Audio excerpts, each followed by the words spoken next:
He's Jeff King. I'm Andy Erickson. This is not another shooting show. We go to Stockton, California, where a man accidentally shot himself and another person Friday afternoon. What was he doing, Jeff? A twofer. A twofa. What was he doing, Jeff? Was he A, sitting in his car taking a selfie, B, cleaning his gun, or C, shooting at the range? Now, I will say, you read it in the title that it said while cleaning his gun. I was really hoping that it was going to be that he was looking, or that he was taking the vaunted photo in his crotch and shot through his leg and into the person sitting next to him. But wait, was that just in like the link? Oh, it was in the link. I didn't say it out loud, did I? I could have swore you did, but I also have the rundown up. So, little column A, little column B. Okay. So anyway, he was cleaning his gun. I screwed up the gag. He had injuries that were not life-threatening and was taken to a hospital. Two 22-year-old men. They were both cleaning their guns, I guess, at the time. That's why it's a twofer. So don't clean your guns. Unless they're so dirty they don't work. Then it's okay. Then spritz some oil on them and they'll be fine. Yeah.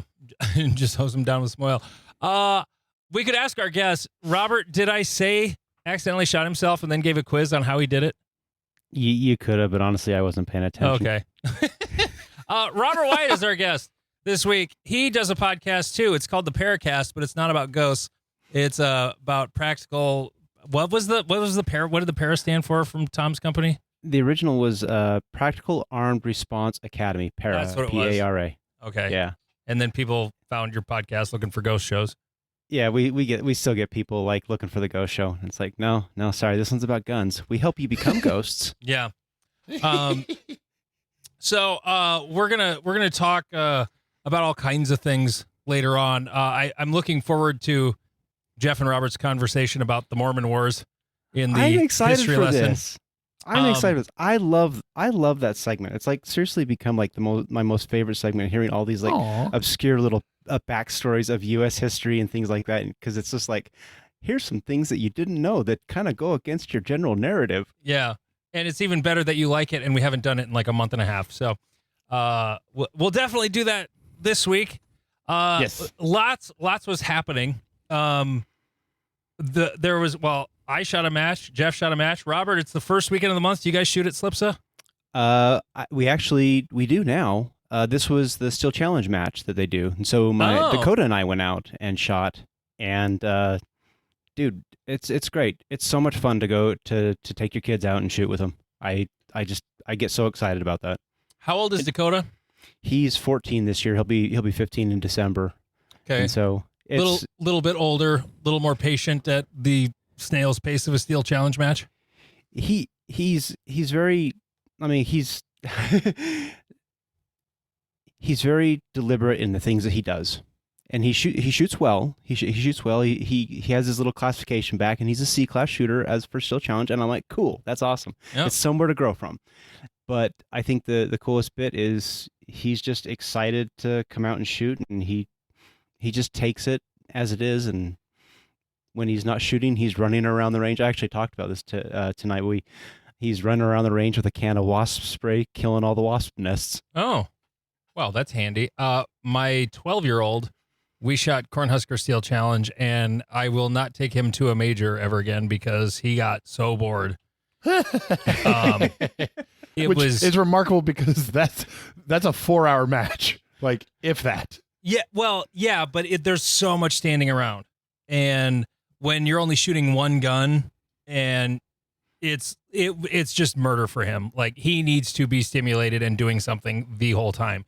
He's not going to be chatting with the adults and even at a club match where it's shorter and faster, not as many stages, he likes it. But after about an hour, he's pretty checked out because it just takes, and if you think about it, it's torture waiting around for your turn to shoot.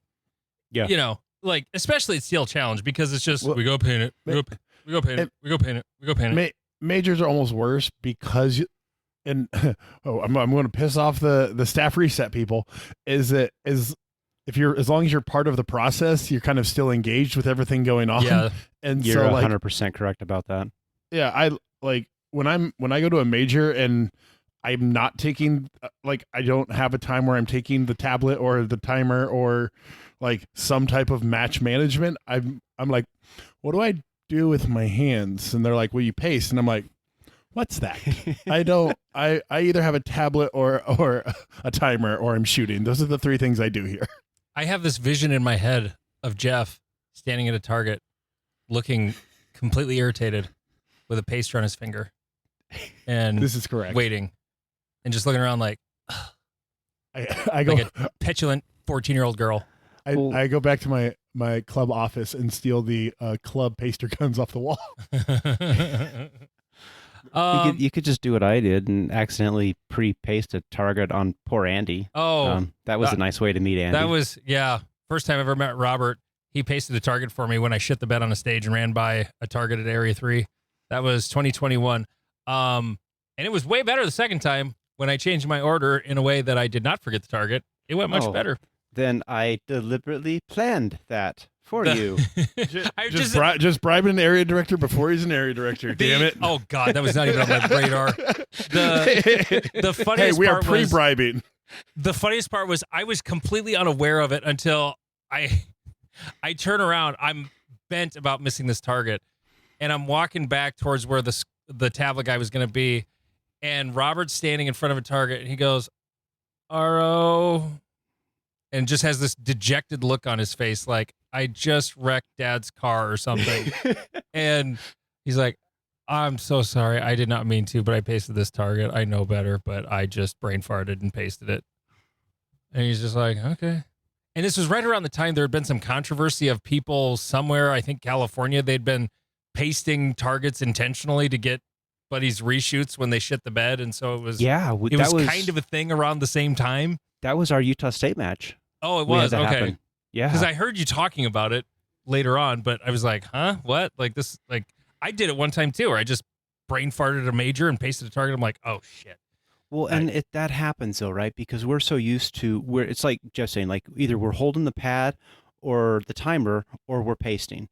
Yeah. And at a normal match, I mean, depending on where you are in the world, I mean, if it's 2 alpha, we just go paste it and call it out to the score guy. Yeah. Yep. And so Jeff had a match today. I shot a match yesterday. We'll start with your classifier match, Jeff, because I want to talk about you going fast as fuck, boy. Yeah, you gotta go fast, Ricky Bobby. Yeah, fast.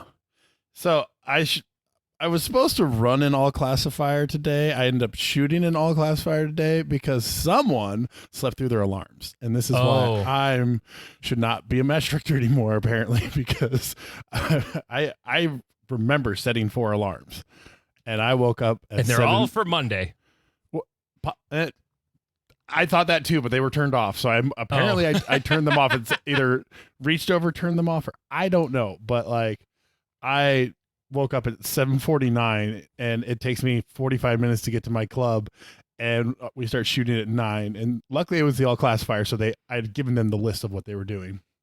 But it was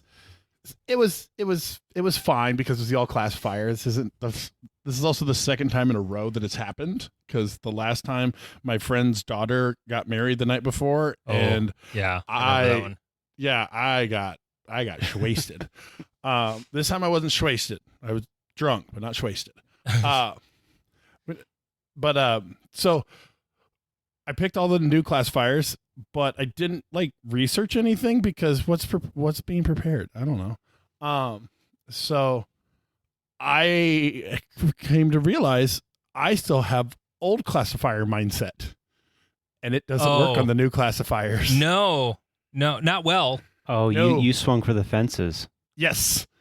Well, because I thought I had to, and so I looked at every one of them. It's like, hey, if you're the gun needs to be firing at all times, and if it is not, you are failing.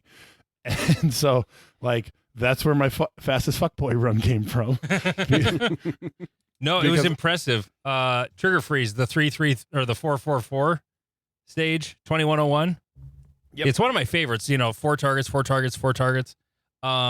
Jeff shot it in 6 seconds and 6.67 seconds. Jeez. Yeah. That's spicy. I went and looked up my best score on that one, And my best score or time, my last time I shot it was like a 13.9 hit factor. I shot it in like 8:02. Is that what I said earlier, Jeff? I don't see it right now, but I think so. It was a shade over 8. So he put like a 2.25 seconds at least on me. However, Jeff, how are those points?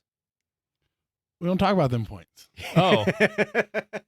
So actually, here's the funniest part about this. So I got 80% of points, which for the whole match? No, for that stage. Oh yeah. So 2 no shoots and a mic will hurt a little bit. Yeah, it was a mid B class score. Well done, right. sir.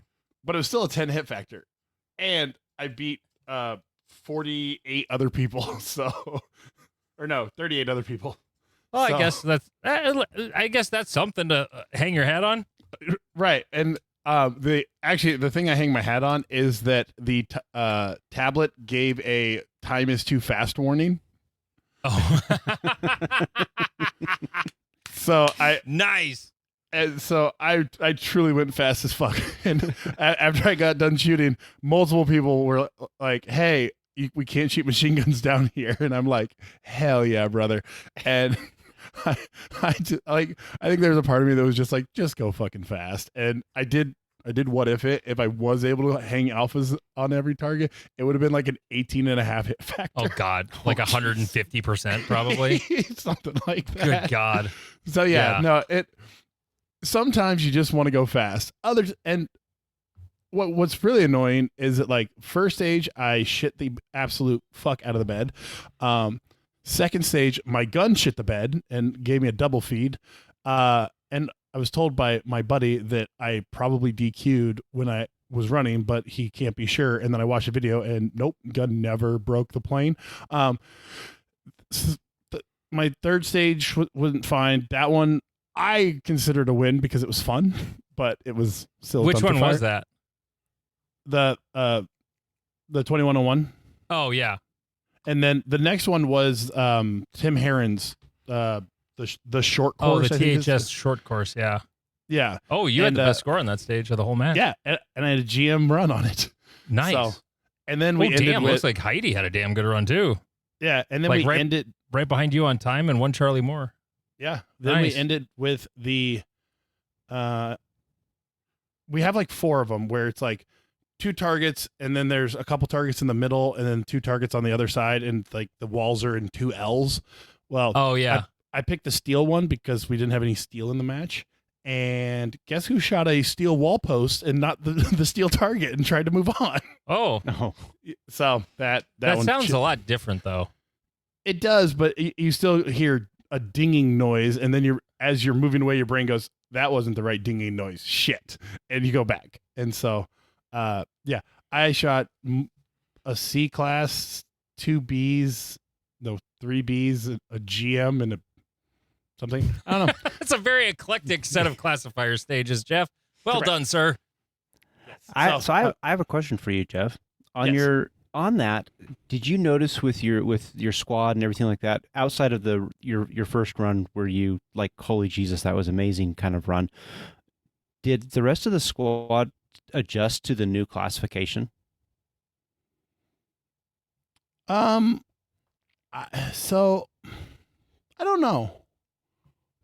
I think the. Like, do you mean were they trying to shoot it like you need to shoot this like a stage, not like all or nothing? Is that what you're? Yeah, is that what you mean? That's what I've wondered is if people are adjusting to that. I don't think they are. I think it's kind of like when the test is in front of you, you're always going to go hard. So it's like when. So I'm going to relate it back to kickboxing like I always do. When one of my students spars with me, they always go harder. Mm-hmm. Part of it's because I'm big, but part of it's because you're with the coach. Yeah. And so you're just always going to go harder. Like or using football as the example, you're doing a blocking drill with your buddy. You're doing a blocking drill. The coach lines up and is like, "Hey, we're doing that blocking drill again. Are you going to go harder?" Yes. Right. Yes. I got you. And so I don't think unless, and you can't do this because everyone has to know about it, but like unless you can ninja a classifier in there somewhere, it will always be, hey, this one matters. So I think people were still shooting it with the intent, but I do like the reductions of time, because again, like for the old school guys, it'll be hard for us to adapt to the idea of like, hey, you don't need a zero hero to like find success on this, but you're always going to push a little bit harder than just a stage. But it was good to bring that number down, because I was using jiu-jitsu as my go by. A black belt in jiu-jitsu is a god of grappling, but there are different levels to that. And you don't need to be a world champion Christian Seiler of black belts to get a black belt. There's many levels below that where you can still be that high level. And so I like what they have done. My mind needs to readjust to it. I have some bad news for you though, Jeff. What's that? You did not shoot a GM score. What? Practice score competitor has not caught up with the new percentages. What? And the 23 series were a handful of a few that actually went down. So that was a GM score at 97.95%. But I'm going to go cut my wrists. It is now a 89.78% M class score. I'd write your area director and tell him he's a twat. I agree. What a fucking... Even if you're correct, I have no power over what Alex and the classifier committee do, because those nerds, it was correct. Like the 23 series were way too high or way too low, you know? I felt like I shot that one almost out of control. And so trying to find 10 more % out of it feels a little excessive, but no, just 5 more %. I guess you're 89.7. Oh, by the way, a week ago when we recorded, I did not know I had made M. I finally made Master, actually, in USPSA. Clapping emojis. Sweet. Yeah, Steven sent me a message at 1:55 that Sunday afternoon and said, "Hey, congratulations, it's about time." I didn't but it's see not it. effing Tuesday. Yeah, I didn't see the message until the following day when I was taking a shit at work. And I'm looking at my phone, I'm confused. It's like a screenshot of a calculator app. I'm like, what? It was like 514 point whatever divided by 6 and a number. And I'm like, I don't know what I'm looking at here. Like my brain is not prepared. Yep. And I'm like, I'm confused. What is this? And I posted the screenshot of the conversation. And finally he goes, "You made Master, idiot." And yeah, so I made Master. I didn't even think to check that my 80.6% or whatever that I shot in the match that day was going to replace something that was at 76%. So right.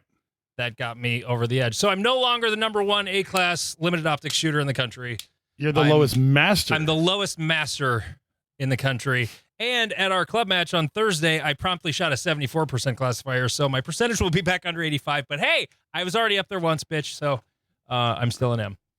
And I rode in the air conditioning at Northwoods on the way across the range because, I mean, well, I'm the Area 3 director, and I was the only M-class shooter on the squad, so clearly. Just hanging out with scrubs. Actually, no, I think there was one or two other M's on the squad. Anyway, they're a dime a dozen. So I shot the Northwoods Showdown. So you subsidize those GMs. Let's go. Yeah, seriously.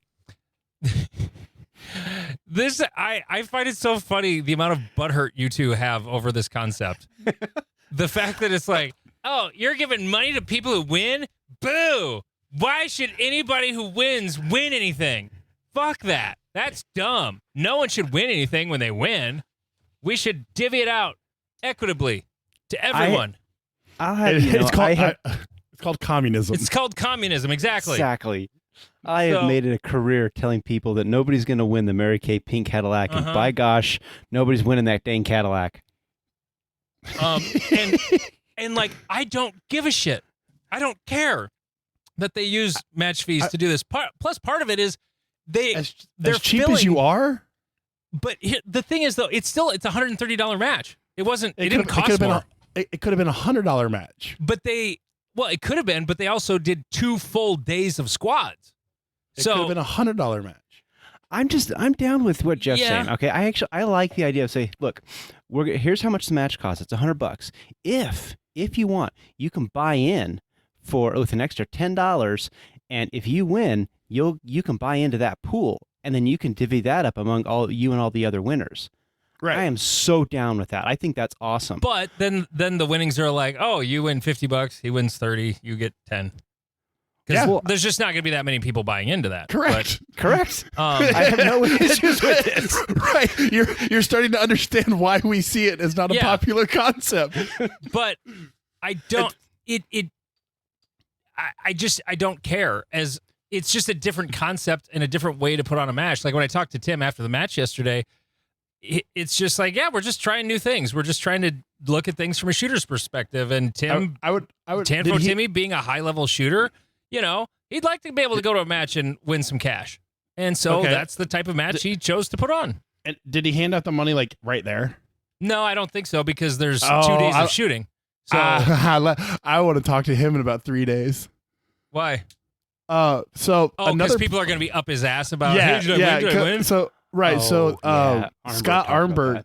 Arnberg did it. When do I get my money? At Area 3, and he had not left the range and was getting messages. So when do I get paid? When this check's going to come?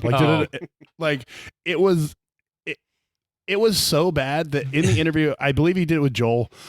He was like, I'm not sure I'll ever do cash payouts again because people were so fucking uppity about it.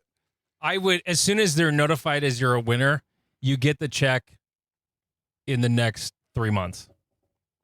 Or whatever. just put it bluntly, like, you're going to get paid, but we're not writing a check today.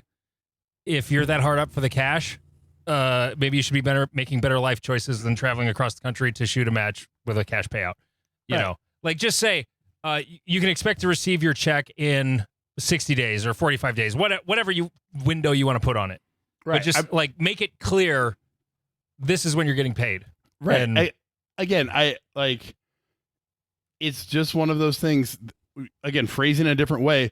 If I told you had to walk up to Mason Lane, get down on one knee, and hand him $20, would you do that? No. But that's what you did. To pay for him to come shoot the match. Well, actually, I didn't, because we were a sponsor of the match, so I got a slot. And you were shooting LO and he was shooting CO. So, there wasn't. The heat was all in PCC and CO. There were good shooters in LO. Just like Mason Lane wasn't in LO; he was shooting CO. Right. He's a name I remembered. No, there were very good shooters in limited optics as well. But anyway. But tell us about the match. As far as the rest of the match, that that doesn't have to do with the payout, that I don't give a fuck about anyway. I don't know. There was an Instagram story that was interesting. What? Of you. Oh, we'll get to that. Don't worry. As far as the match goes, the part I do care about, was it good? Was it fun? Was it well done? Yes, it was all of those things. It was as good a set of stages as I have ever shot for a 11-stage major match. Was this a one-day match? Well, it's a one-day match. 2 days. There was a staff day Friday and then 2 days of shooters. Okay. And some of the staff, a lot of the staff, I don't know how much of the staff, but quite a bit of the staff would work one day and then shoot the next. Was just talking to some of the ROs on the stages, and Brian Zent, who's a Patreon subscriber and was the mule for my primers from Robert that I finally got, that I bought 3 months ago, whatever that was. Still a good deal. It was a hell of a good deal. Yeah. 15,000 primers for $600. That was 2019 pricing. But no, the stages were excellent.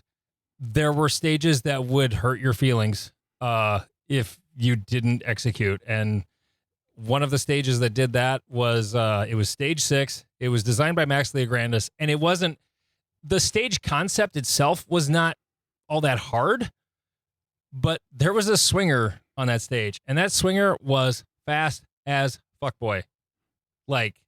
It came out hot and it stayed hot. And I took 2 mics and a no-shoot steel in front of the activator on that stage. And oofta. There's also a target on that stage where you could save about a total of 30 or 40 feet of running. If you shot, you were going to get no better than 2 Charlies. shooting at this target, but there was just a little bit of the target you had to go to the end to shoot if you wanted alphas, but it saved a bunch of running. So I was like, I'm not that fast. I'm going to shoot.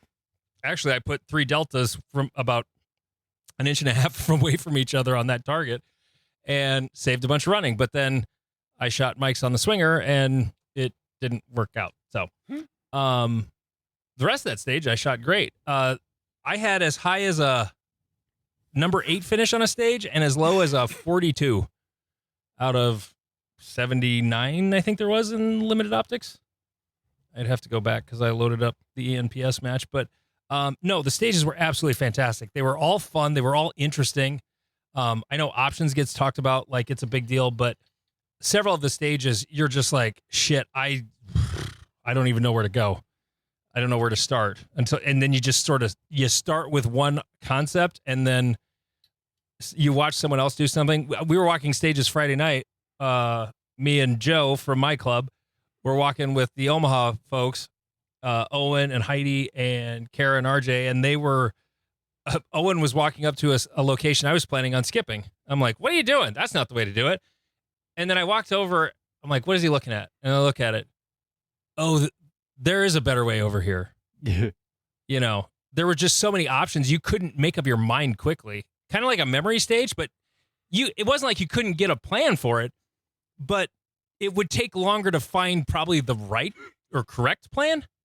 You know, it was the most challenging match to stage plan I've shot in a long time. A really long time. And it was super fun. Like that's kind of the most fun part of a match is just figuring out how to do it.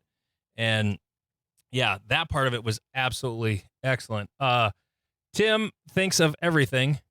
We're at our first stage, and he pulls up on his side-by-side and hops out and goes, hey, who forgot sunscreen? That's smart. Oh, I didn't bring sunscreen because it's May and it's cool, and I don't need sunscreen because it's cool. It's not hot. They have nothing to do with each other, I understand, but that was where my head was planning for the match. I didn't bring any sunscreen or sleeves. So I grabbed one of the cans of sunscreen and hosed myself down with sunscreen. Like he went around to every bay with that. The snacks, like you had mentioned before, the year before, like he went running around with snacks, which included Costco chocolate chunk cookies. That was part of the lunch. They're the best. Yeah, there was, the lunch there was not a stop for lunch, and I like that. Yeah. The lunch was delivered. Are you a get hot, stay hot kind of shooter, or are you I want to take a break kind of person? I don't really care. Yeah. I don't get that wound up about it because I run and work matches, so I understand why. I don't like sitting down during the lunch. Right. I don't like sitting down at all during a match because then that's when stuff gets tight on me and gets tired. So I just like to stay up and keep moving. Yeah, I'm so used to like shooting all 12 stages in one go. Yeah. And so the idea of stopping, like we're going to do a lunch. I'm like, please don't. Let's keep going. Yes. Okay. It's not just me. Thank you. Oh, 100%. And I completely understand it. My club does it to break up the flow of the match so that in case one section's taking longer than the other section, it will like adjust the flow of the match. Yes. But yeah. That's another reason why we do it at Great Plains as well. Right. But our lunch area is an obscene distance from where most of the bays. Yeah, it's a long way. And up a hill, and then you're sitting there in uncomfortable chairs for 20 to 45 minutes with no safety area near you to like take your stuff off. So there is one. There's one off to the well, if you're in that rain shelter, it's off to the right. Yeah, but it's just an inconvenient, it's a pain. and it feels like I just always come back on. Oh, okay, we got 5 more stages. Okay, whereas like shooting Tim's match last year, where it was just like, hey, we shooting straight through. Like, I mean, I got to the end of the match and was like, oh my god, I'm so fucking tired. But that had more to do with my poor sleeping habits and drinking bad ability. decisions the night before. There was a lunch though. They had a lunch. There were burgers, and you got a burger and a bag of chips and a cookie, but they brought it to the bay, and so the stage when they brought the lunch, it slowed down a little bit, but we're eating and shooting. Yeah, but everybody's all doing that at the same time, and so the match continues. That's the way to do it. Yeah, like bring the ROs all their food, take care of the ROs. Yep. But don't stop the match. And I am a big fan of that concept. So going forward, if I run a major, I will probably do the same. I'll just do it with Subway lunch boxes because that's way easier than grilling burgers because you just order it and it's delivered. Like there isn't a Subway within 20 miles that does the catering. There is one in Canton where Great Plains is, but they don't take those big orders like that. Mm-hmm. Yep. So like ordering through easycater.com, it's just like whichever one is taking them and can do it. And they just sort of put the bids out and then one of them accepts it. So like for the first day of Great Plains, it was like an $800 bill. And the next day it was like $1,900. Yeah. This is totally a quality of life thing. But if you on Amazon, you can buy like a little 25 pack of these fast orange scrubby hand wipe type things, and you throw them in the bucket for the ROs. You bring lunch to them. They can clean themselves up. You're not worried about getting all gunk and crap all over everything. It's a simple, dumb little thing, but it's cheap and it's such a nice thing to do. And then the match just keeps going. There's a guy at my club who shot with us before, Jeff, Aaron. You know Aaron. Yep. He actually was saying the other day, I can't believe I've never seen a match where they didn't have D-lead wipes sitting out there at the lunch. And I was like, you know what? You're right. I've never seen that either. I have seen some wipes before. I think there was wipes at Cornhusker last year. That was the first time I ever saw that. Yeah, probably. Because like Todd and Tim are kind of similar in that way as they try to think of all of those little back end stuff. Yeah. And I'll say sometimes Tim is a step above Todd. And he's going to hear that and be like, fuck you. But like Tim will like shoot a stage, get into his side by side, and just start driving around, checking on every squad, and with snacks and drinks in the back of his. And he's just handing out like, hey, who needs a snack? Who needs a drink? Like doing his own little thing and making sure everything's moving properly. Like he's a hell of an MC. Yeah, like he's as good as they get. He really is as good as they get. It was absolutely one of the best matches I've ever shot. And like even thinking back to the stages, like, you know how podcasts back in the day used to be like, oh yeah, it was a really good match, but this was fucked on this stage and this was fucked on that stage and this was fucked on that stage. Okay, if I'm looking for a problem with a stage, there's only one stage where it was like, I would have done something to correct this thing. And it wasn't even that the stage was wrong. It was just one thing on this one stage. There was a gap in walls, and to prevent people from running through, they centered a double stack of barrels there. And otherwise you would have to run around. Well, I'm a big dude. I had to run all the way around. There was a dude named Charlie on our squad who was not a big dude, and he just went whoop and slipped right through. And it was even more unfair than a low port is to Jeff. It was even more so. But as a match director, though, if I'm looking at that, I wouldn't have thought anybody would try to go through there. Especially when you're in match director mode and you're trying to game it, but it's hard to when you're looking at a stage that's been built for the match, not when you're about to shoot. And that's like a nitpicky thing. It was the only part of any stage at the whole match where it was like, that could have been better. And that's the only gripe I have for the whole thing. And yeah, that you know what? I had like a 22nd place finish on that stage. So I would dive through it like the Kool-Aid Man. Well, and then it's a range equipment failure and a reshoot. And then if you do it again, now you're probably getting a talking to and threats of a 10-6, Hey, I can be large and loud and be like, hey, this is discrimination is what it is. Yeah. First of all. Well, if everything you say about Tim is true, and I totally believe it because I've seen him put stuff together. Yes, he has the largest calves of anyone I've ever seen. You're absolutely right. He's the biggest fucking calves ever. He's gonna look at that, and I guarantee you, next year, that's actually going to be in the back of his head. Because good match directors think about stuff like that, and they've used that for what they have coming up. They're good that way. I had it happen like when I first started building stages. I built the stage, and these two walls just kind of like separated from each other a little bit, but like, I didn't think about it. Well, someone fucking tried to did squeeze through it, and from that day on, I'm like, get me zip ties. Like these are, I'm not zip giving you ties space. or screws. We're not allowing that. That's the running joke, though. It's like, how do you become a good RO? By being a bad RO.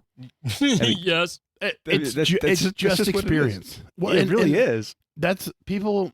We live in a culture that doesn't allow for like a learning path. Like everyone thinks they need to be a savant the first time they do it, when it's like, no, everyone fails. Everyone fucks up. Everyone asks for help. That's fine. I literally run into this every day when I'm trying to teach kickboxing. Someone's like, I'm sorry. I'm very new at this. I'm like, why are you sorry? Like, it's literally my job to teach you how to do this. And they're like, throwing my left kick just feels wrong. I'm like, when have you done anything athletic with your left leg? Well, never.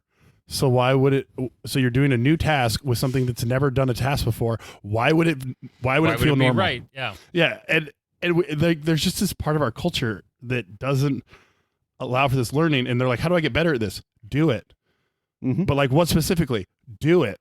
There's not some secret code, left, right, A, B. Like it doesn't work that way. Like, you just have to show up and fuck up. And when you fuck up, sometimes you're going to get yelled at. Sometimes you're going to be like, you're going to think back on and be like, oh man, I fucked that up. And other times it's going to be like, oh yeah, I did fuck up. Okay, moving on. Well, the cool thing, it's okay. Go ahead. Well, the cool thing about it though is like, I teach all of my guys at work, like because they're brand new, and I'm like, I expect you to screw up. I expect it. You don't know what you don't know. And then I'm going to show you how to do it correct. And then honestly, I expect you to screw it up again, because it shows that you're thinking. Most of the time when people screw something up the second time, at least in where I'm coming from, it happens because they're trying to find a different way to solve the problem. That's a good thing. And wait, do you show them the correct way, or do you show them Robert's way? Well, isn't that the same? That's the thing I've run into with my new job is there's a lot of people who, in their minds, there's the correct way is their way. Uh-huh. And there's a lot of, well, why did you do it that way? Because you could have done blah, blah, blah. And they said, because I didn't have that tool. Mm-hmm. Oh, okay. Well, yeah. All right. And it's really frustrating. We have to take a quick pause here because I have to say patreon.com/notanothershootingshow. It's only $3.57 a month, plus tax in Utah or wherever you live. It's going to cost a little more. Don't subscribe on iTunes or don't subscribe through the Patreon app on an Apple device, because Apple is going to bend you over for an extra 40%. So go to the website and subscribe there. You can listen on Apple Podcasts or Spotify, even though you're a Patreon subscriber. It's just like one little extra step. But don't subscribe through the Patreon app on an Apple device. Patreon.com/notanothershootingshow, just $3.57 a month. Get a second episode every single week.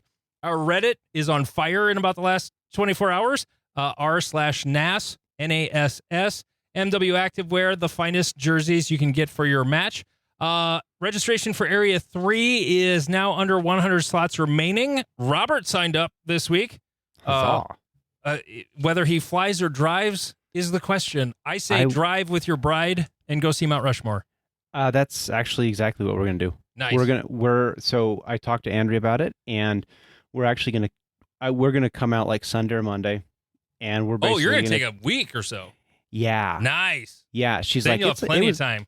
Yeah. She's like, it's my bucket list to go see Mount Rushmore, and I'm like, well, then we can make this into something cool. And so, and then you're telling me like, there's all that. There's Custer and what is it? Black. I can't remember. Black Hills, yeah. The Black Hills are like right there. You can go down. If you drive an hour and a half, you can go down to Fort Robinson, which is a fascinating fort by my dad's ranch. That's all the way in Nebraska. Yeah, but it's like an hour away. I would recommend, if you're going to drive an hour away from Rapid City, I would go to the Badlands. It's another planet. Like, they filmed movies there when they wanted to look like outer space. It doesn't make sense. Yeah. Like Starship Troopers was filmed there. Well, Thunderheart, you ever see that with Val Kilmer back in the day? That was filmed there in the Badlands and the Pine Ridge Reservation. But anyway, Area 3, there's still spots left for that. Great Plains is sold out. It's coming up in a week and a half when this podcast drops. Cornhusker Classic also sold out, but waitlist is still working people in. Free State, the Kansas Championship, August 30th. That's also sold out, but a lot of time before that one happens. There's a waitlist. An Iowa Cops Memorial match, an outlaw match with $20 mulligans and $40 forced mulligans. That sounds like a good time. That actually sounds like money well spent. Oh, yeah. For sure. Okay. Enough about you guys and communism. Jesus. Hey. I'm not saying I agree with all of it, but they may have some good ideas. Yeah. We're all in this together. Keep your stick on the ice. Okay. I want to talk about the elephant in the room, or the elephant that fell down at the match. That's me. For the first time ever, I ate shit at a USPSA match. Wait, that's the first time you've fallen at a match? First time I've ever fallen at a match. I've fallen with a gun before, but I've never fallen at a match. And what a fucking noob. Come on now. Well, I'm a noob when it comes to wearing metal spikes, and that's exactly why I fell, is because I was wearing metal spikes. What about the metal spikes that caused the fall? Did they just get caught up on something? Yeah, my other shoelace that I double knotted. It happened later, but I didn't fall down. It was just during walkthroughs at like 2 stages later, and I hung up one of the rear spikes on my right foot.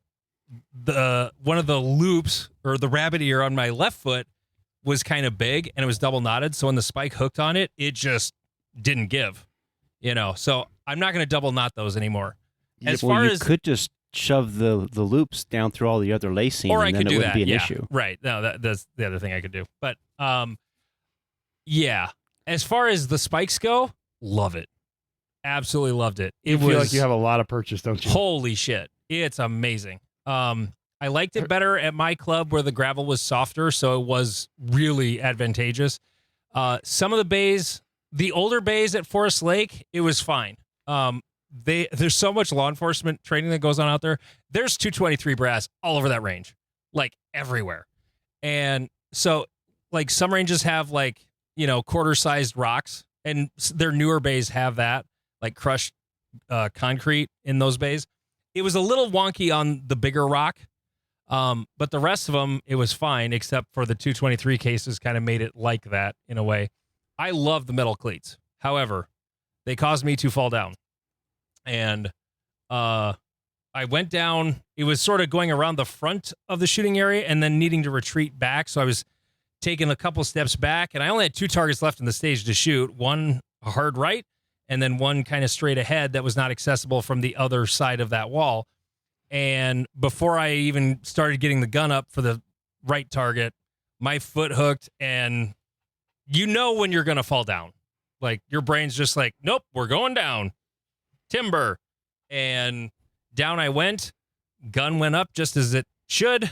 And I recall this very vividly, and people on my squad even said they saw it too. I was rolling back so hard that my left leg was coming up, and it was about to cross in front of my muzzle. And so then I waved my gun up and right away from where my leg was, just because, when you go ass over tea kettle, like you don't really have control of the rest of your body. Like, that momentum's just happening. And so yeah, I fell down properly. If you want to see the video of me eating shit, page reddit.com/r/NASS. You can't really see the gun in the video because the RO's in the way, but didn't DQ. I'll have to post like a compilation video of all the times I've fallen. Why do you fall so much? Because I'm a large person with a lot of aggression that also doesn't have great balance. It's a great combination. So yeah, no, I ate shit hard, and it made for a not good stage, and there were other reasons it wasn't a great stage either, but I won't get into those right now. I think one of the cool things about us inside of our sport is we have taught and we've emphasized like gun and muzzle awareness safety so much and so heavily. Like, even in my new shooter match, I handed out a paper, like, here's a drill that you can do to teach you how to keep the gun safely downrange. Because that's like 90% of our DQs in our sport. That when something bad happens, it's no longer like, consciously, push gun out, keep gun away. It's like just instinctively, we now just do the safe things we need to do. And I love that about our sport because I've worked in an indoor range and I've seen people do so many janky things. I'm just like, I've told you this, Andy. It's like, I am like very pro 2A, and yet there's some people that probably shouldn't have guns. Right. Yeah. I also worked at a range and have the exact same experience of like, man, I don't believe there should be gun laws that affect me. Everybody else I've had pointing guns at me get fucked. Yeah. I had this ingrained in me way before I ever shot USPSA. I was 12 years old when I learned how to do this. I probably told this story on the podcast long time ago, but it's something I say in all my permit classes, or actually all my classes when it's the firearm safety part. And I do it mostly to hurt feelings, but I learned gun safety when I was 12 getting ready for deer season. We were on my uncle's farm, going to shoot rifle before opening day, and I'm going over a barbed wire fence with a 270 that has the bolt open. There's no ammo in it, but I get hung up on the barbed wire, and I fall down over the fence, and in the process of doing that, I swept my dad and my brother with the rifle. Ew. And my dad hops the fence, and I think he's coming to help me because I fell down and hurt myself. Oh, I got a scratch, owie, on the inside of my leg. Owie. And I like reach up for his hand and come to find out he wasn't reaching for me. He was reaching for the gun, took the rifle away from me, smacked me right in the center of my chest with an open hand, knocked me flat on my back and said, if you ever fucking do that again, it'll be the last time you touch a gun. That was the first time I heard my dad say fuck. Wow. He was pissed. And I said the dumb thing everybody says in that situation. It's not loaded. It was an accident. And he immediately said, would it matter if it was an accident? If it went off and put a hole in me or your brother? No. Yeah. One of us is dead. And whether or not it's an accident, doesn't matter. So if you fall with a gun, the only thing that matters is where that muzzle's pointed. Yep. You must sacrifice yourself. There's the famous one that happened to... Well, I'm not done with the story here. Oh, sorry. Go ahead. It's still going on. So 4 years later, I'm 16 years old. We're hunting about a half mile away from where this happened. And I'm walking along a snowy sort of slope into a ravine in a state park. And I don't have great boots on. There's snow on the ground. And I slip and I'm rolling down the hill. And I've got a loaded 7mm Magnum this time. And I'm rolling down the hill. And the whole way down, I'm just like doing everything I can to keep that rifle as vertical as I can. And I hit the bottom. And my dad and brother are at the top of the hill laughing at me, of course. And I just yell up, what's so funny? And Dad just hollered down, how'd you roll down the hill and point the gun up the whole way? I said, because last time I didn't, you kicked my ass. What are you talking about? He had no memory of the thing that happened when I was 12. Of course, I remember like it happened yesterday. And then the next thing I'll say in a class is, so I learned that lesson from my dad. He knew like very well taught. But in 2019, he shot himself in the hand. And that's when everybody goes quiet. Yeah. And all the old farts who, boy, they sure laugh at stories of people doing dumb things with guns. Oh, those idiots. I've been around guns all my life. How can you do something that dumb? Because you're over 50 and you got complacent. That's how. And it's a thing that happens, and I hurt their feelings every time. And ever since I started doing that, hurting the old guys' feelings, they don't point guns at me in classes anymore. It hasn't happened in a long time when I basically shame them into, if you are over... I basically started off with a quiz. So what do you suppose is the average demographic of someone who points a gun at me in a class? Are they male or female? And then most of the time they actually say male just because there's like, not usually more than 10% female in a class. And then I'll say, how old are they? And that's when the answers get varied. Under 30, under 25. And then usually one smart person will say, over 50? And I'm like, yep, they're usually over 50. And how much experience do they have with firearms? Been around it all my life. Yeah? Been around it all your life? I'm watching you, fucker. Like, some old guy says, I've been around guns all my life. That's the one I'm watching the closest. The chick who's brand new, just bought her first gun 2 weeks ago, I'm honestly I'm more worried about her knowing how to do it and less worried about the safety, because she knows she doesn't know how to do it. Oh, 100%. And women are inherently easier to teach and coach, because if it has tits, tires, or trigger, men think they know what they're doing. And women are not that way, typically. I mean, I've had women who scared me before, but way less than men. So anyway. No, we have women who come to my introduction match. Not tons, right? But regular enough that I see them a lot, between like the girl and a gun and well-armed women, things like that. And you're right. I mean, most of them, they're nervous around a gun, even though they've been in these organizations and classes. But now we're asking them to walk and chew bubble gum at the same time. But the thing that they're all good about, they don't point the gun at me. Yeah, they're really good at it. Yeah, they're like really deliberate. And I'm like, and I always tell people like this. It's the same thing I say in my new shooter match. Like, this is a game, right? It's like Monopoly. You got to go around the Monopoly board 3 or 4 times before you even start to understand it. And they like internalize that, and so like the gun comes out ridiculously slow. And I'm like, cool. I'm okay with you being safe. Let's just keep doing that for the rest of this match. Have you ever had somebody who was so careful it got dangerous? Like they're being so vigilantly careful. I had a gal who was trying so hard to point a gun away from me in a lesson. She was actually pointing it at her own rib cage. And I said, you need to move your hand. And she just didn't realize that she was just trying so hard to not point it at me. She pointed it at herself. Mm-hmm.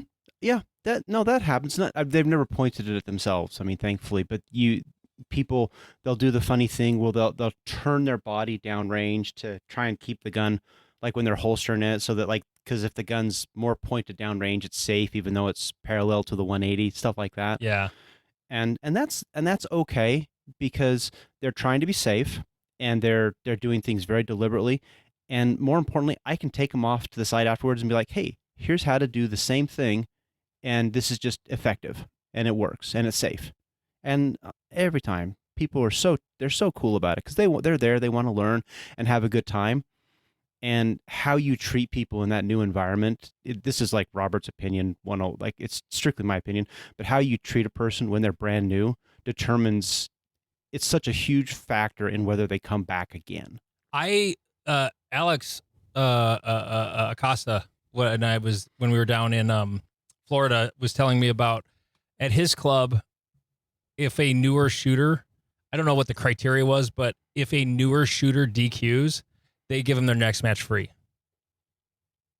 If he DQs, he's not getting a free match. But if a new shooter DQs, they give him their next match free. Just to say, hey, it's a thing that happens.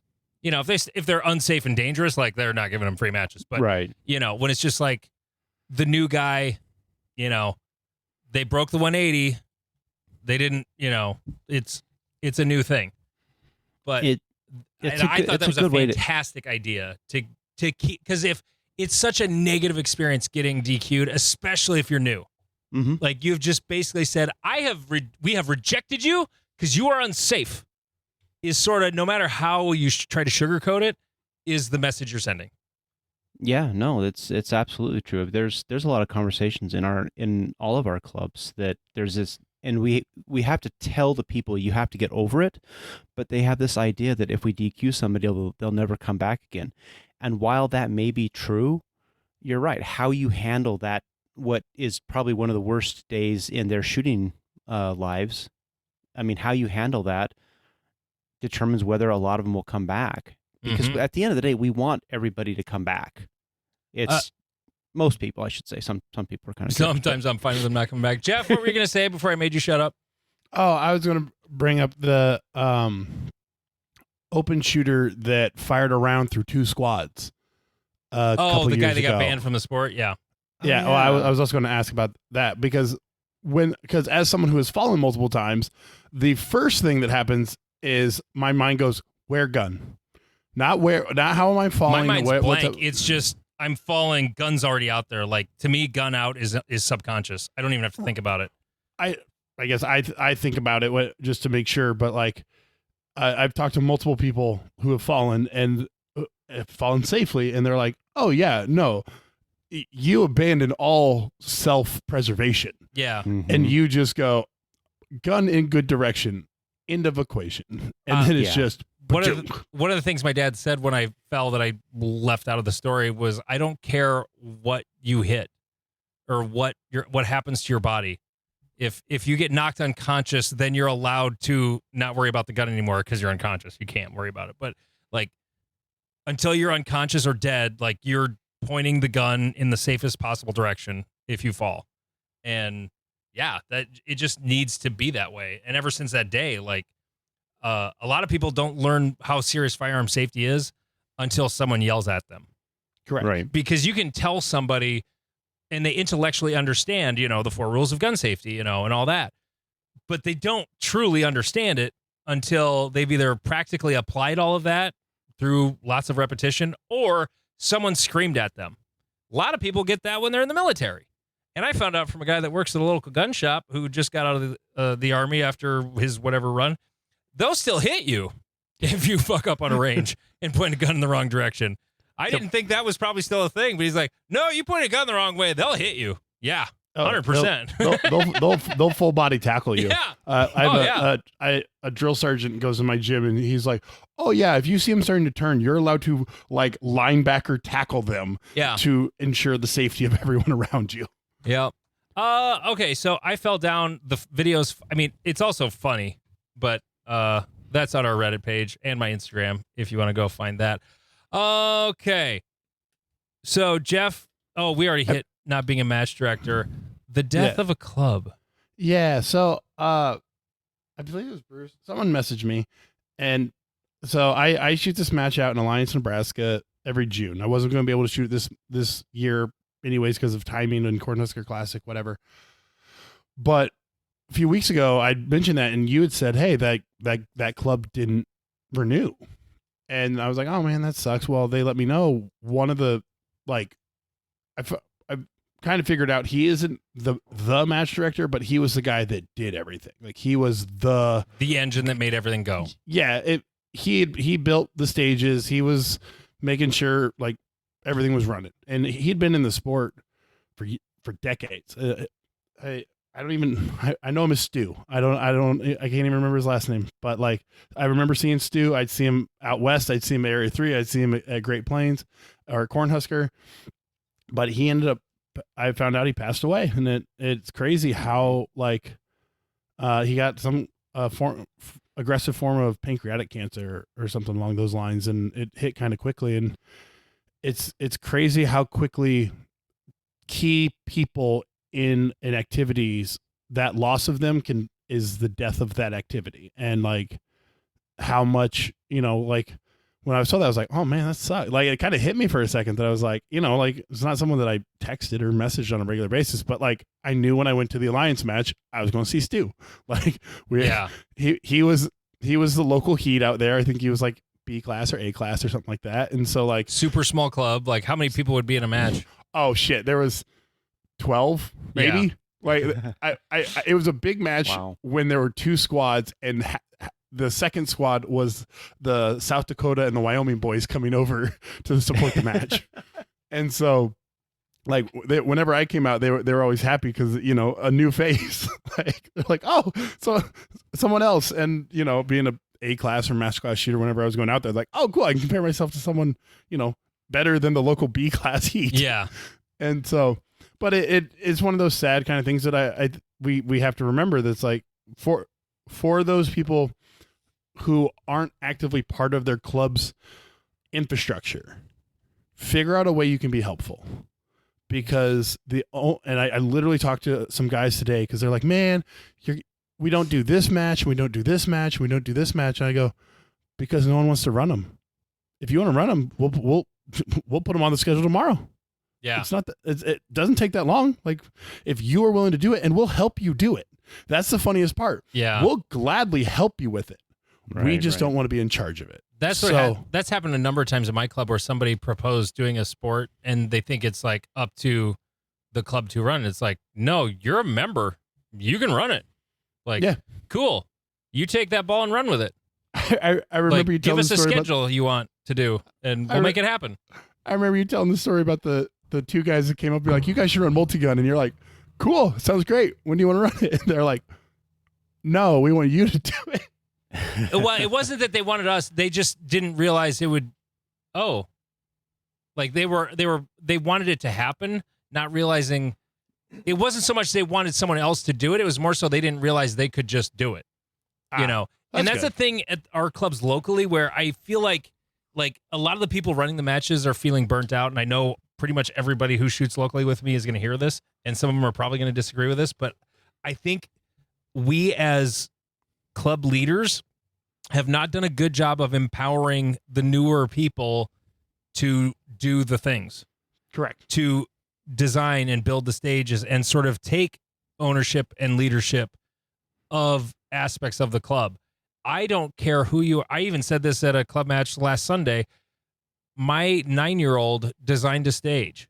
It was not legal, and there were all kinds of shoot-throughs and problems, but it was the bones of a stage, and it turned into a cool stage.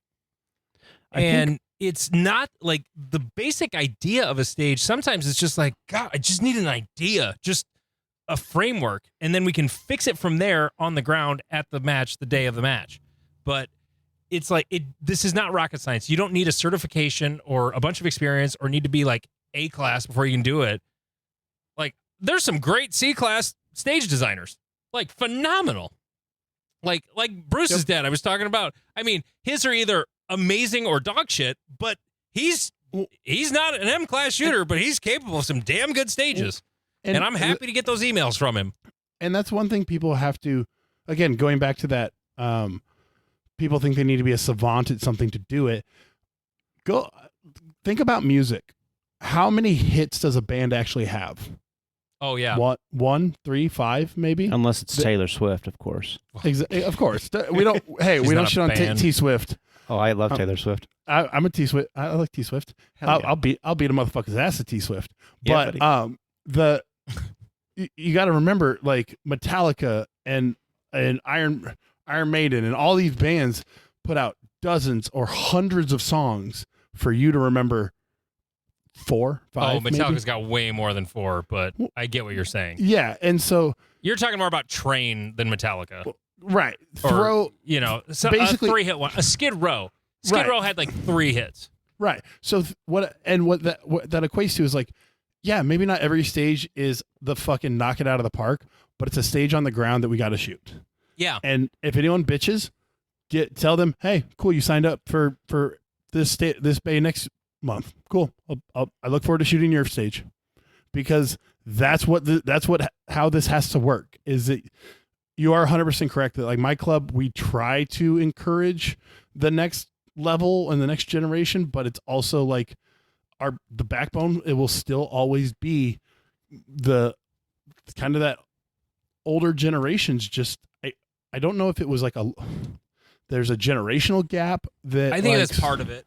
I think Jeff, it's not just that. I mean, if you look at life in general, people tend to they tend to get to their level of wherever they are, level of success.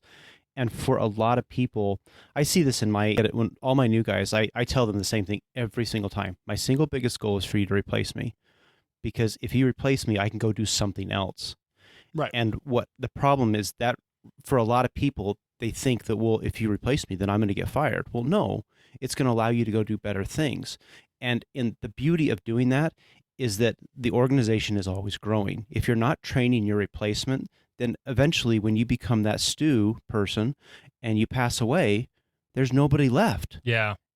And then if nobody's there to like fill in, if you've never trained anybody, if you've never taken brand new stage designers and said, hey, you did a good job here, we really appreciate what you did, here's some things to look at for next time.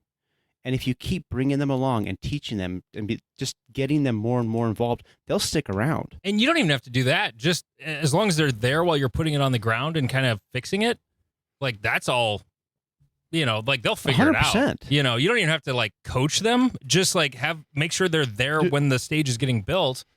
Or if you come in and like, hey, we're going to change this and here's why. I mean, that's it. Like there was a stage at our club match Thursday where I asked, Joe was the stage designer, the guy that was shooting Northwoods with me, and I said, hey, did you want that stage to only be shot from 2 positions? Because the center port, I don't need to go there. And he's like, well, I kind of thought that. I wanted to see what you think. I'm like, well, it was your stage design. I was just pointing it out. And like, yeah, we wanted to make everybody shoot from the port too. So then all we had to do was put in a couple barrel stacks that took that option away, and then it wasn't a problem. So another big key, at least from my perspective, is like there's 2 points. One, make sure not to punish them. Yes. Oh, yeah. Like, don't piss them off. Right. Like that's another thing too. If like you said you were going to use somebody's stage and then you decided to not use it, like just like explain it, right? Or whatever. Just like don't do everything you can, even though it's stressful being a match director. Do everything you can to not piss off people who are doing some of the stuff for you. Right, that are helping you, and like making sure, like, yeah, you walk up and you're like, oh man, this stage is not going to be great, and you're like, don't say that. Right. Well, and because the other side of it, in my perspective, as a match director, the shit falls on your shoulders. And it's one reason it sucks to be the match director. But like, if people are like, man, this fucking stage sucks, be like, you tell me that. Don't tell them that, because they made the stage. They actually showed up at 7:30 this morning or 9 o'clock last night and actually set up the fucking stage. So don't fucking tell them. And I've been bad about this in the past, but like, you treat them with kid gloves. You're like, hey, I appreciate the effort you put in. Thank you for like leading the construction crew. Let's move a couple things around, make sure that it's legal, yada, yada. Maybe it'll be more fun if we do this.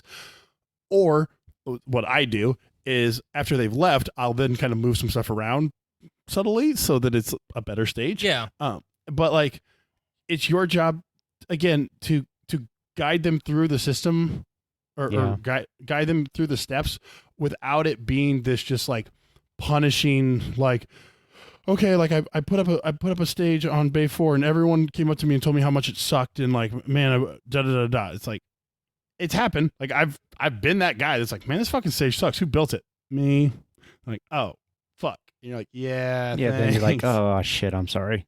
Right. And you're like, I'll never design one ever again. I'm sorry. And you're like, no.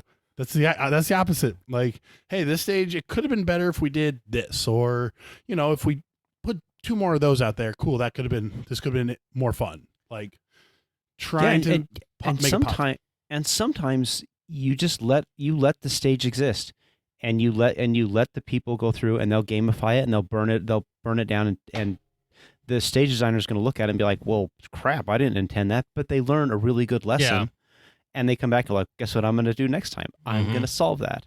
And sometimes that's the best way to learn a lesson. It's just that practical experience of somebody destroying a stage that you thought was the most wizard stage in the world. In the midst of talking about this, it made me think of something that I wanted to talk about that wasn't on the rundown, but I did type it in, Jeff.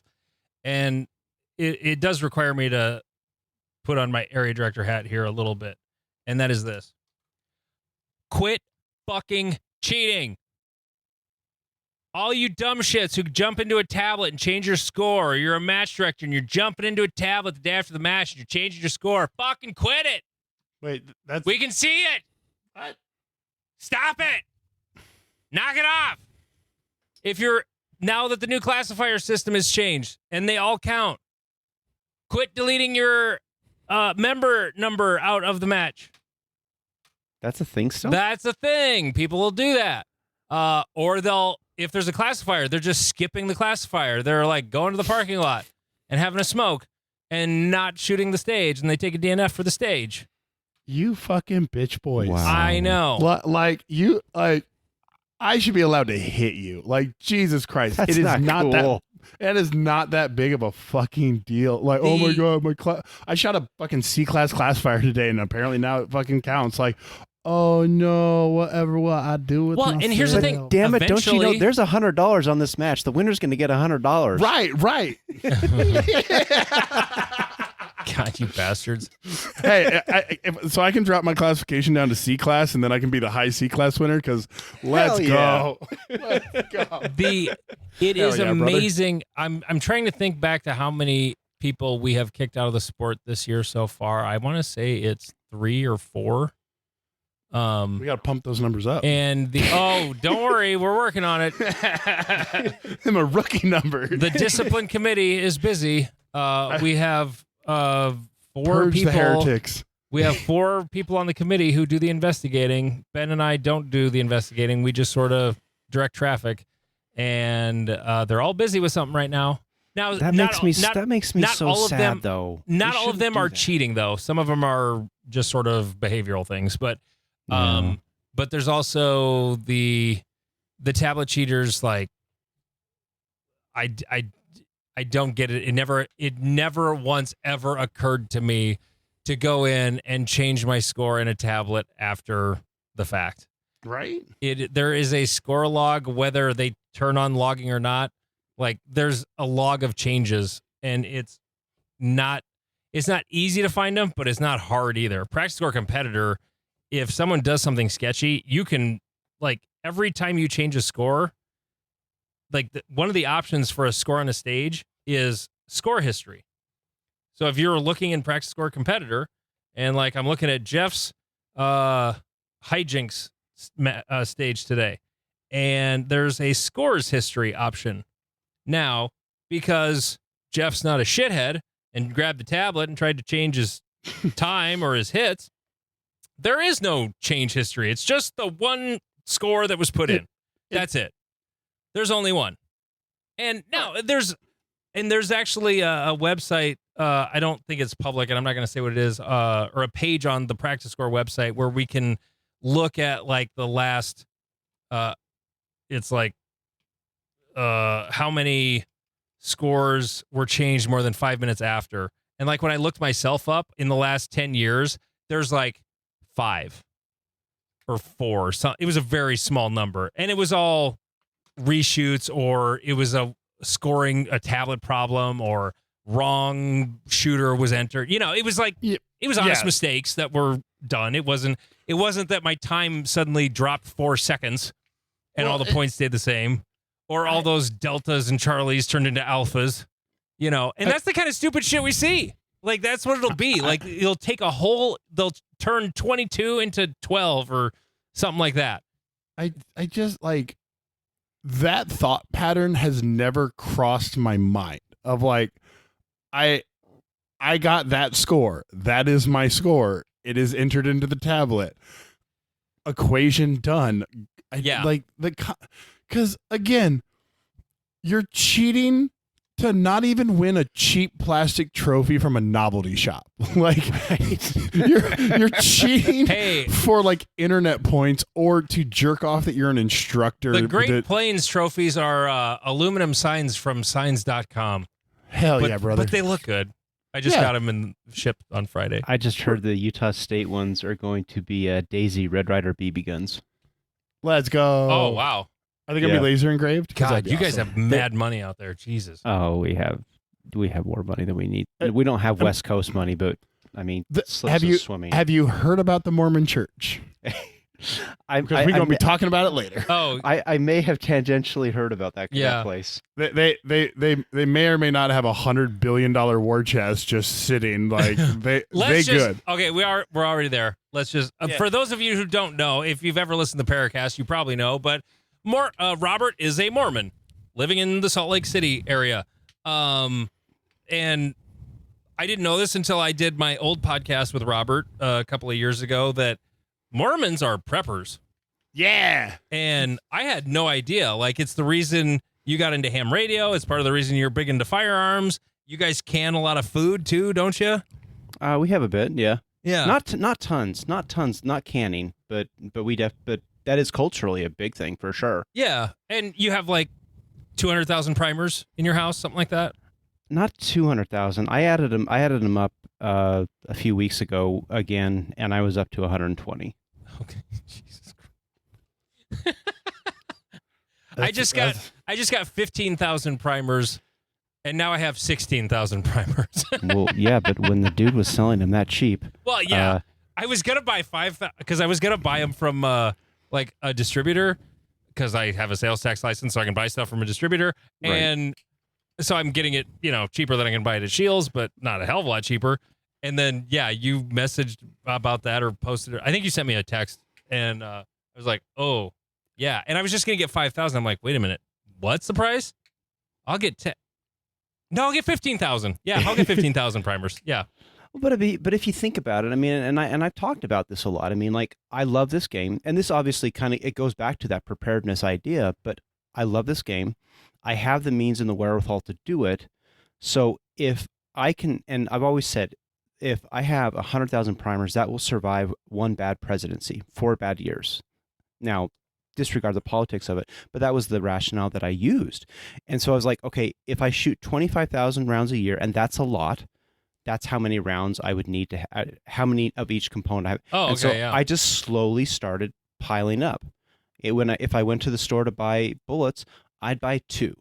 And you were also doing this back when they were like $30. Oh yeah. When they were way cheaper. Like, it's a little harder to do that now to stockpile. But no, yeah, it's harder now. Right now, I'm basically just maintaining it. But the rationale, the way I thought of it, the rationale was solid. I'm going to have this for a rainy day because I don't see myself leaving this sport. Now we've actually gotten to a place where it's actually cheaper. I mean, just component wise, it's cheaper just to buy 9mm, honestly. And I've kind of actually thought of that. No, it's not. 20 cents a round is pretty close. Yeah, it's freaking close. Well, I don't buy brass ever. All my brass is free. Even if you take that 1 or 2 cents out for the brass, like, you're still looking at 7 cents for a primer, 7 cents for a bullet. I'm not paying 7 cents for a primer. and I'm paying like 6 cents a primer. Right, and then that powder is not getting cheaper. Fuck, I went to Cabela's the other day to get powder got horrible. Yeah, because all the Russians and Ukrainians are using it all. Fucking idiots killing each other for when we need it to shoot sports. Actually, I posted a thing just like, hey, what are the powders people want? And then I found out the only relevant powders I could actually get at a discount that are applicable to USPSA were Tight Group and CFE pistol. Yes. None of the rest of them I couldn't get in 320 or any of the other ones really that people like. So, and I ordered a couple of those, but somebody on that there said, well, get primers. I'd rather get primers. I'm like, okay, but powder's still cheaper than primers. So I'm going to get some powder too, because then there's more prices I can put on the price table. Anyway, Robert, continue. I'd gladly get it. Yeah. Oh, but I mean, but that was the thing. It's like, I mean, last year I bought 300 pounds of clean shot it was like $200. And so, I mean, I always just kind of like, if I know that I'm going to use this stuff, I just buy a little bit more here and there. And that's why I have what I have. It's not because any other reason. I mean, I've always had this idea in my mind of you should have enough savings for a rainy day. Now, what that rainy day is to you is a different story. But I've always kind of believed that, you should be prepared in case something bad happens in life. And it is weird how culture affects it, because like Germans are still very debt averse, and they trace it all the way back to the Depression, the Weimar Republic, with like the massive hyperinflation. Like they do not like debt, and it has lasted for like 4 or 5 generations that they're like, we do not like debt. We don't like anyone who likes debt. So, and now we're going to learn about why the Mormons have this cultural thing. Okay, so Robert. Yeah. The Mormon Wars. And Jeff, help fill in details because you're a nerd too. No, I want to hear Jeff say this because this is really interesting to me. Oh, yeah. So the Mormons, for those who don't know, they consider themselves a Christian sect. Christians are whatever. Anyways, this isn't a religious podcast.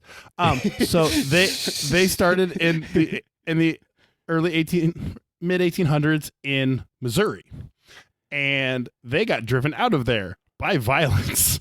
The original leader of the Mormon Church, Joseph Smith, was killed by a mob in Missouri, and so Nauvoo he was killed in Nauvoo. Yes, Nauvoo, Missouri. Yeah, Illinois. So, Illinois. Sorry. No, tell your story, and then I'll fill in it. He'll correct you. He'll say, actually. No. Well, actually. And so they all moved to Utah to continue practicing their beliefs, not under the thumb of the American government. Well, the American government was not a huge fan of this, especially when California started finding all this gold stuff they really wanted, and they were like, we're going to send people over there. And they were crossing through Mormon territory, and the Mormons were not super happy about this because, they just had a bunch of non-Mormons try to kill all of them. So, In 1857, President James Buchanan sent an army force to the Utah Territory to open up a pathway for settlers. It's known as the Utah Expedition. Members of also known as Buchanan's Blunder. Yes, Buchanan's Blunder. It doesn't go well for him. It didn't work out. No, didn't work out. You're ruining the story, Robert. Damn it! I'll shut up. Members of the Mormon. Like, I didn't know it was a blunder. I'm just waiting to hear about the expedition. Right. Well, members of the Mormon Church, seeing a large military force, thinking that it was sent to annihilate them, having faced persecution in other areas, made preparations for defense. Though bloodshed was avoided, and the U.S. government also hoped that its purpose might be attained without loss of life, both sides prepared for war. The Mormons manufactured or repaired firearms, prepared what they called war scythes. They're super fun. War scythes? Yes. Think of giant metal, like hooked blades on the end of long poles. So what you were supposed to do is you'd have your firing line, and then you'd have these guys standing behind. And when you got into bayonet fighting, these guys would start hacking people to bits. Wow. Yeah. So the Mormons, recognizing that standing up to the American military is, even back then, was not a great idea. They started to do a guerrilla campaign against them. To quote one of their leaders, on ascertaining the locality or route of troops, proceed at once to annoy them in every possible way. Use every exertion to stampede their animals, set fire to their trains, burn the whole country before them and on their flanks. Keep them from sleeping by night surprises, blockade the road by felled trees, or destroying the river fords where you can. Watch for opportunities to set fire to the grass on their windwards, so as, if possible, to envelop their trains. Leave no grass before them that can be burned. Keep your men concealed as much as possible and guard against surprise. So basically, they were just trying to stall the force, and there was actually very few direct conflicts between the Mormon forces and the United States forces, except, well, at the height of the tensions on September 11th, 1857, not a good date in American history. At least 120 California-bound settlers from other states were killed in a remote valley in Utah by a group of Mormon militia members. The militia members claimed that the natives did it, but it was proven otherwise. This event was later called the Mountain Meadows Massacre. Yep. And the motives behind the incident remained fairly unclear. There was another massacre that was a lot less people, called the Aiken, Aiken massacre. It took place the following month. Mormons arrested 6 Californians traveling through Utah, charged them with being spies for the U.S. Army. They released them, but the 6 men were later murdered and robbed of their stocks and $25,000. So in the end, there was a lot of maneuvering and a lot of trying to stop each other, but negotiations between the United States and the Mormons resulted in a full pardon of the Latter-day Saints, except for those involved in the Mountain Meadows Massacre, and the transfer of the Utah's government from the church president, Brigham Young, to a non-Mormon, Alfred Cummings, and the peaceful entrance of the U.S. Army in Utah until 1861, when the Army abandoned Utah to go fight in the Civil War. One of the fun consequences we don't of need to worry about you Mormons anymore. We got the South to worry about. We got to go kill all the people in the South. Well, the interesting thing was the leader that was bringing the troops, the Union troops, to Utah was Albert Sidney Johnston, who, if you know Civil War history, was a famous general for the South who died, I cannot remember the battle, but he died fighting Ulysses S. Grant. He was a Southern general. He was. Yep. He was a very popular among his troops, among his soldiers. He was a good general. Huh. Yep. One of the fun consequences of the Utah War was the creation of the Pony Express. During the war, Lot Smith and the Nauvoo Legion burned Yep. They burned 52 wagons belonging to the outfitters of Russell, Majors, and Waldo. And the government never reimbursed the outfitters for their losses. And in 1860, they formed the Pony Express to earn a government mail contract to keep from falling into bankruptcy. So that's where the Pony Express comes from. I didn't know that. That's cool. Wow. Right? It's always these little things. So, taking it back to our earlier conversation, the reason Mormons are always prepared is because the United States government has come to kill them before, and they're like, we've seen this before. We've been here before. So you've done a very good job. I really like it. There's some context to add to that. So when the Mormons were in Missouri, the governor he issued an extermination order against the Mormons. The governor of Missouri, the governor ordered the extermination of everyone who was a Mormon. Yep. Executive Order 44. And because of that, the Mormons fled to that. That was actually that order was in effect until 1976. What? Yeah. Well, overlooked. I'm guessing. Oh, 100%. It's all those crazy laws that stay on the books, kind of things, right? I'm guessing Harry Truman wasn't looking to exterminate any Mormons. No. Okay. And so that was. And so they went to Nauvoo, and Joseph Smith was killed.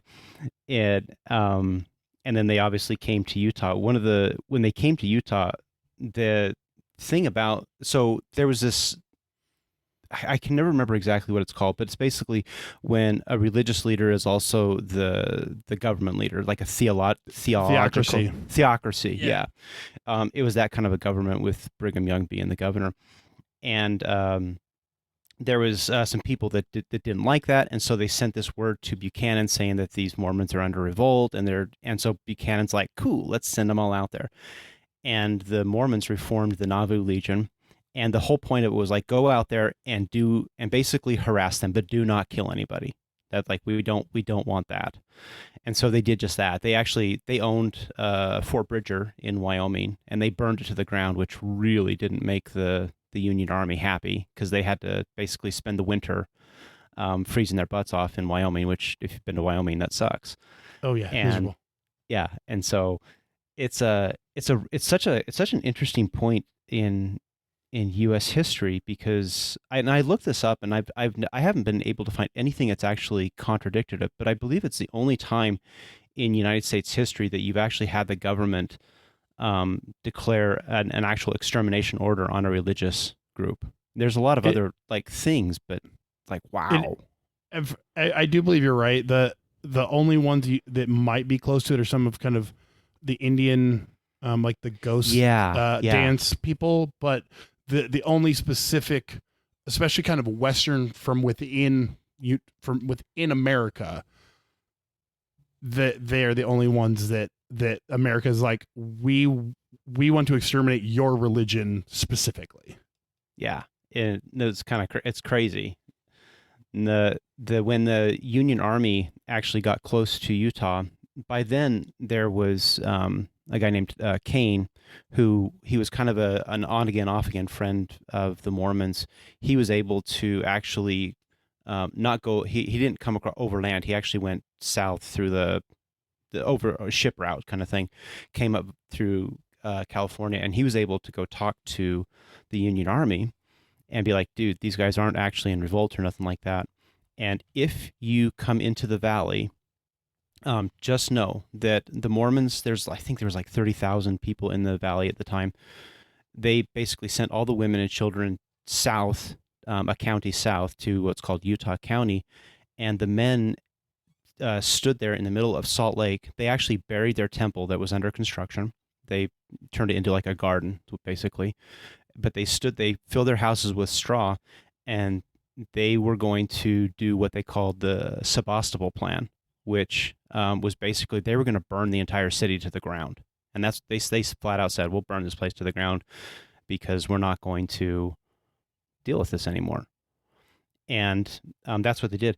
The interesting thing about the preparedness and in Mormon culture, so like they had gone through all of this, and you're absolutely right. They'd gone through all these things where the government was trying to kill them, and so there's this preparedness thing. But it wasn't until the 1930s when the Depression happened, in 1936 specifically, when the church actually formally introduced a welfare program designed. And that's where all the culture now comes from, of being prepared, because there are so many of these people who lived through the horrors of the Great Depression. Interesting. Yeah. It's always fascinating where these these ideas come from and how ingrained they are. And I made the joke about like the Mormon church has like $100 billion sitting in its rainy day fund because they're just like, we're always preparing. And if you go, 50 years with nothing too bad happening, you build up a nice little stockpile. Yeah. But yeah, it's fascinating that, and there's even to a little bit of politics, but Mitt Romney, the former presidential candidate, former senator from Utah, current senator from Utah, never remember. Former, thank God. The sect that he was part of actually, like, because of some of these issues and some later issues around certain church policy, actually moved to Mexico, and they have adopted a more aggressive plan because they've had to fight the cartels around them. Oh, so, I heard something about that. What? Yeah. So I can't remember the whole story, but I remember hearing something about they really, and the cartels came in and they actually shot a bunch of them up pretty bad. Yeah. So basically, like, okay, so this is all coming off the top of my head from what I remember is, so the Mormon sect that moved down there because they still wanted to be polygamous, which is having multiple wives. And so they moved to Mexico and they set up their own little kind of enclave, kind of like, hey, Mormons live here. And in the recent years, they were like, hey, like, we don't want any drug running. We don't want any of that bullshit. Well, I think it was the Sinaloa cartel or one of the more violent cartels, like, nah, we're in charge here. And so they actually like gunned up and were having like full on gun battles with the cartel over like, hey, we don't want you coming into our town. Like, we know everyone in our town. Don't come here. Yeah, it's history is one of the craziest things. And I love it so much because what you find is that the history that you're taught, our children, we teach this to them, like there's no black and white in the world. There's always these like shades of gray. And when you start digging into the history of things and you're like, oh, this guy that we've always thought was a bad guy, he's a bad guy, but there's also these other things that happened. And you start learning more and more about history. You're like, history's complicated. It's tough. Yeah. The black and white and the good guys and the bad guys are not clear cut at all. Right. Everything is interesting, and that's why even people are like, World War II, we're the good guys, and you're like, good-ish, good by comparison, but like there were literally Nazi propagandists that were like, hey, black soldiers, why are you fighting for the people that will lynch you back home? And you're like, ooh, that's a really good argument. Like, I saw that was even into Vietnam. Yes. Okay. Yeah. I think that might be the one I'm thinking about. It was yes, that is, it was. It was both. Yeah. And it was written in English on a blown up. Oh, Jeff, Vietnamese I think building. you and I saw the same picture. Yeah. And it said, black soldiers, why are you oppressing us for a nation that's oppressing you or something like that? And you're like, ooh, that's a really good argument. Like, so speaking of history, that's sort of like tangential, but I'm bringing up because Robert's coming to South Dakota in September, and if you're going to be there a week, a good day trip. Spend half the day going to Devil's Tower. That's in Wyoming. It's fun. That's a cool place. That's really cool, actually. And then head east to the most middle of nowhere part of South Dakota, Harding County, in the northwestern corner of the state, where you will find on Highway 20 a historical marker, the Battle of Slim Buttes. Slim Buttes. This is the same Slim Buttes where I killed my elk 2 years ago. But no, the reason this place is cool, I mean, not only the history, this is like the battle after the battle that killed Custer. Oh. So it's sort of the follow-up to the Battle of the Little Bighorn, which is also not too far from Devil's Tower up in Montana. And the thing that's cool about this is you drive into the driveway of this historical marker, and there's actually a small cemetery with 3 graves. 3 Union or American soldiers are buried at this historical marker. It's all fenced off. You can't like walk right up to it, but you can see it all. and it has the whole story of it. And the thing that's so cool about this location is that it's such a desolate part of the state. There's literally 2 towns in that whole county, and it's huge. And you can, when it's describing the territory of where the Lakota were and where the soldiers were, you can literally see it because the terrain is so unchanged as you're looking out from where that marker is. It's the only place where I've read a historical marker and you look out outside of Gettysburg. Mm-hmm. It's the only place I've been where you look at a historical marker and it describes the features of the land and the battle, and you're like, oh, they were right there, and they came from over there. And it's like, otherwise I would never recommend an hour-and-a-half drive to go read a historical marker, but this is the only one in the world I would do that for, because it's just like you can literally see how it went down. Right. And it's so cool. I would throw out Fort Robinson, because every major figure of America in that time, in like the 1840s to 1880s, ended up at Fort Robinson. It's the weird, like General MacArthur's dad was there. Walter Reed was there. Like a bunch of major people, when the Buffalo Soldiers were out there. It's super cool. And there's a bison herd. But I've never been there, so it matters less than the Battle of Slim Butte. So quit telling Robert to go there instead of my place. Well, I've got time. No, it's funny. Like, this was years ago. We went to, my sister-in-law and my brother and sister-in-law got married back in Pennsylvania, and so we were there and we got to see Gettysburg, and it was something I love. Love Civil War. The Civil War is like my most favorite point in American history. It's always been, and we were able to go do the tour, and it's funny. I wish I could have done it in reverse, because towards the end you get to the angle. It's basically the last day of the major battle, where I always forget his name. The South comes across, and they almost make it. Pickett, yeah. Pickett's charge. Yeah.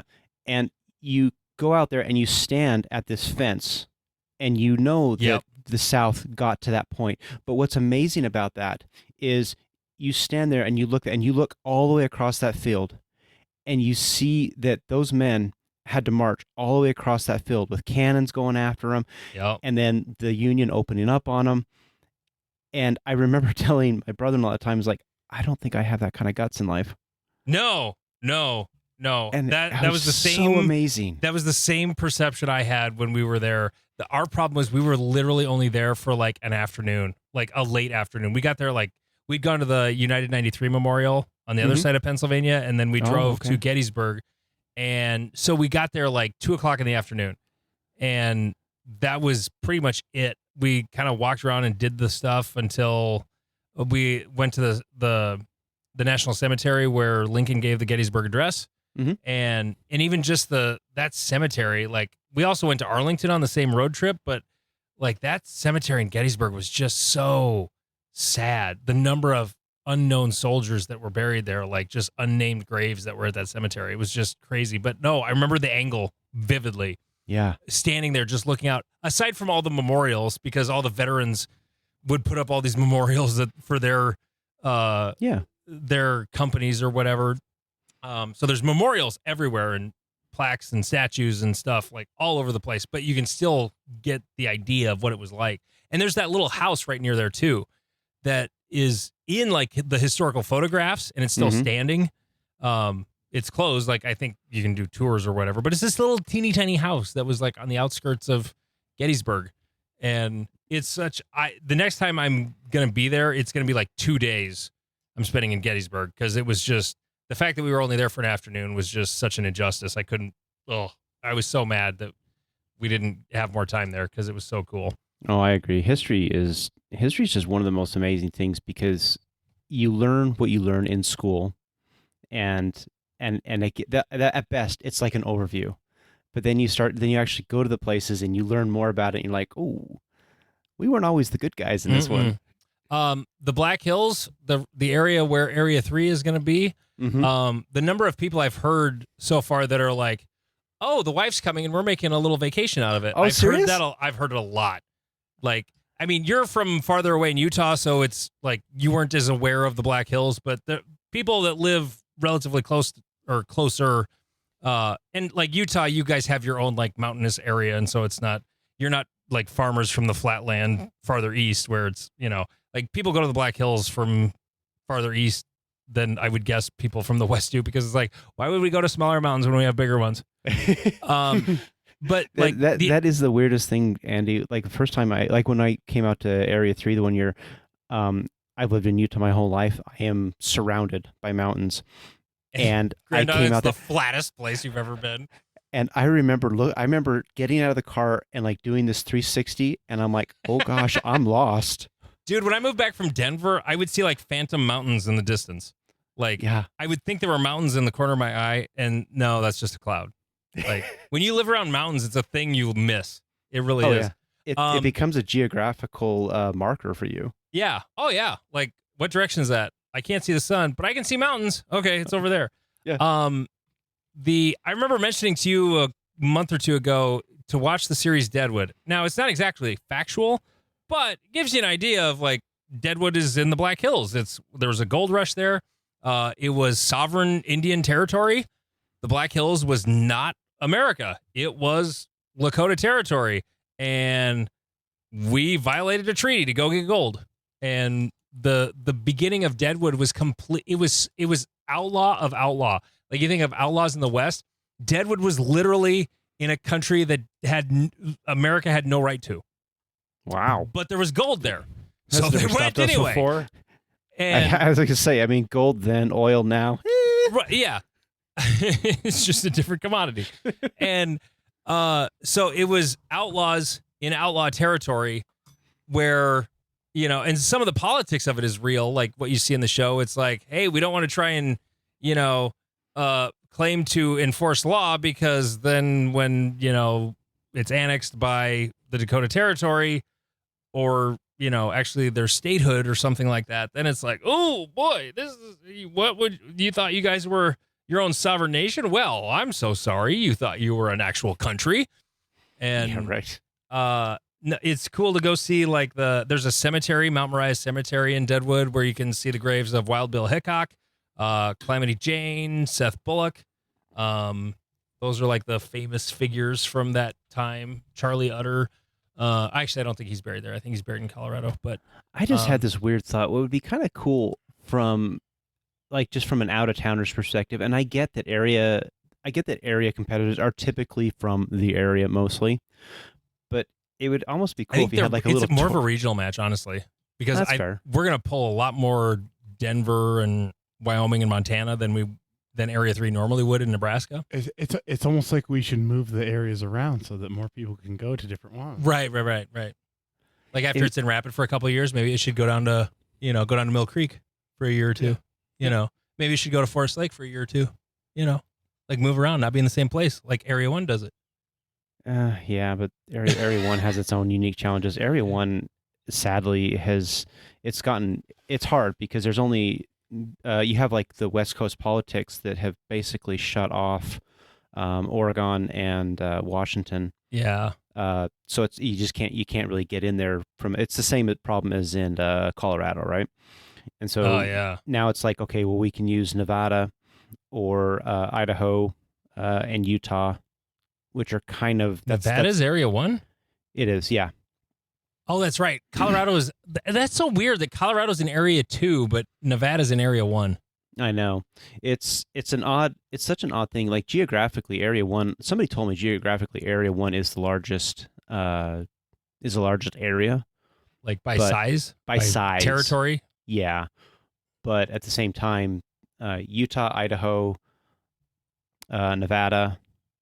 That's a little bit of Montana. That's kind of all we really have in terms of like places that we could do a match. Mm-hmm. And if SUPS has nationals, then that kind of like negates Utah for a while. Gianni, his family is in Winnemucca of Nevada, and they do a bunch of the area matches, and I think that's awesome that way. But funny enough, we don't have a lot of places that are open to it. Idaho. Chris Collins has been the match director for the area matches for so long up in Idaho because he's just honestly he's pretty damn good. And could Slipsa host an area match? Is it big enough? Slipsa could. Will it? The answer, so we were trying to. We wanted to. We did it one year, and then Steve Terry said, "Over my dead body, will we ever do it again?" But our match director last year, Gary, he and I had talked about it, and he's like, "Yeah, we could make that happen." And so we were doing it, but then Gary kind of rage quit this last year, and so now we're scrambling to put Utah State on. And our new match director, Roy, he's great.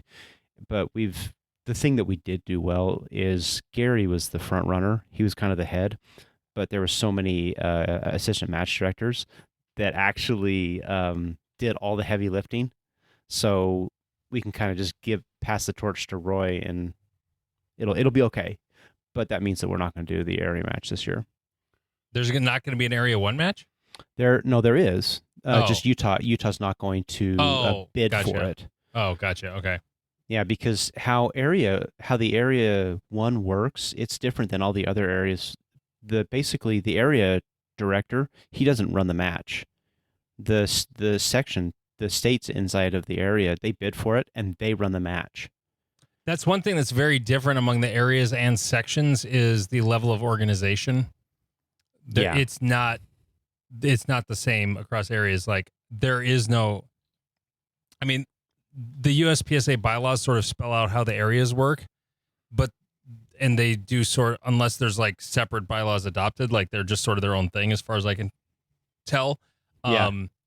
But the sections, certainly can organize to do the thing however they want to do the thing or whatever. I mean, in the bylaws, the area director is responsible for making sure it happens.